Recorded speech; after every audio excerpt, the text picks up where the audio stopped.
Political persecution against Igbo leaders. Ohanaeze faults reopening of Kalu's Efcc case.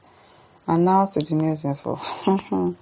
The Apex Igbo Sociocultural Organization, Ohanaeze Igbo, has expressed surprise and apprehension over the recent ruling by the Court of Appeal in Abuja.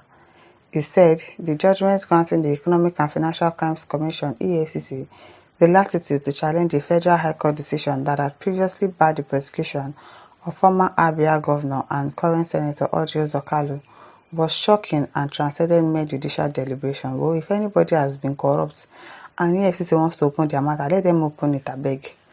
Why are you expressing shock? Was he corrupt or not? Did he steal money or not? And she go and answer to EFCC now, abi? Ohanaeze in a statement asserted that the spectre of political persecution against Igbo leaders remain a deeply entrenched reality. Wow, we must all make this thing about tribe. Was this person corrupt or not? He stressed that we maintain a steadfast position against corruption, categorically supporting the EFCC in its mandate to prosecute any public officials, past or present, on corruption allegations. Our concern primarily rests on the discernible pattern of selective prosecution targeting prominent Igbo politicians, especially as electoral cycles approach. It is alarming that anti-graft agencies like the EFCC and the Independent Corrupt Practices Commission (ICPC) are perceived as instruments employed to marginalize Igbo politicians from aspirational roles within the highest echelons of Nigeria governance, namely the presidency, Senate presidency, and speakership of the Federal House of Representatives, the statement continued.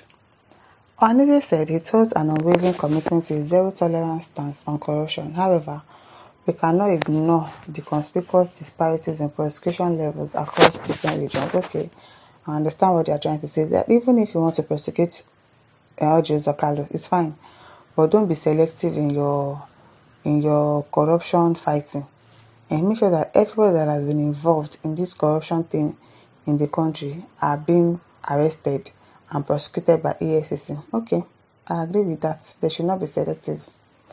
Why is it that former governors from Kano, Kaduna, Ogun, Kogi, Sokoto, Akwa Ibom, Delta, and other states seemingly evade similar scrutiny despite compelling evidence of misconduct?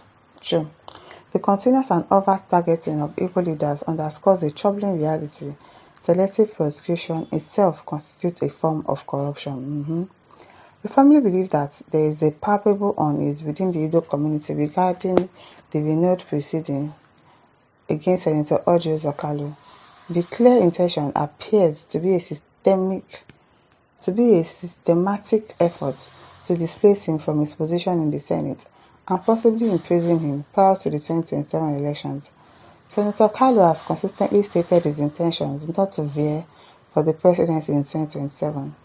Further endorsing the re-election of President Bola Ahmed Tinubu, Igbos are troubled by these developments, particularly as Senator Kalu stands as a cornerstone of the Southeast representation in the Senate.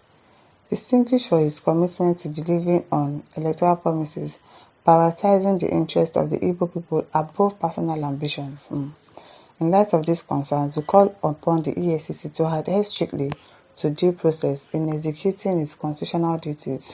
Due process, while remaining steadfastly committed to the principles of the rule of law. Furthermore, we urge President Bola Ahmed Tinubu to consider that a precondition for sustained support for his government beyond 2027 must involve a reassessment of the ongoing cases against Igbo politicians, especially those concerning Senator Orji Kalu. Is Orji Kalu not an APC member? Because I know that APC members are free from EFCC. They don't always have case with EFCC. The body stressed that the Igbo people stand united in demanding transparency, equity, and accountability in our political landscape. We will not remain passive observers while systemic injustices unfold to silence our leaders. The time has come for a recalibration of our collective approach to governance, one that upholds the dignity of all citizens, irrespective of ethnic or regional affiliations, reinforcing our shared commitment to a just and equitable Nigeria, is concluded.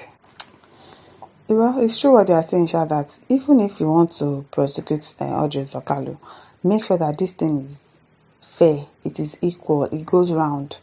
And don't be selective in your judgment. Don't say, oh, probably because this person is an Igbo person, or probably because they are trying to take him out of the way, so they are trying to look for something to stain his right. I'm not saying that Orji Kalu is free from his corruption case, or because most of these leaders, most of these past governors, they are corrupt.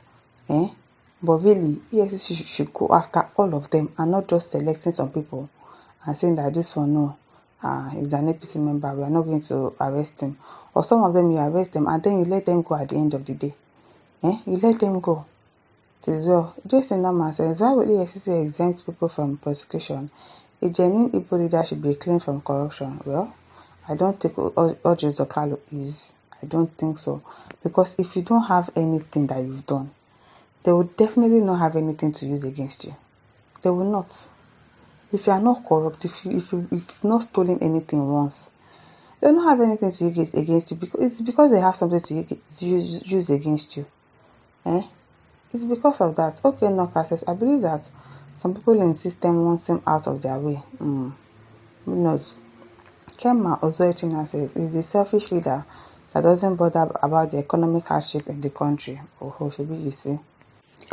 Kema Uzoechina says, that's pretty good for him. After all, he supports the height of economical breakdown in the country. Oh, shebi you see. Oh, David Anoyo says they should open the case very wide. Oh, see, he doesn't even have supporters. Chinedu Ejike says, UK brought what is happening to him with his own hand. You cried like a baby after they denied you Senate president.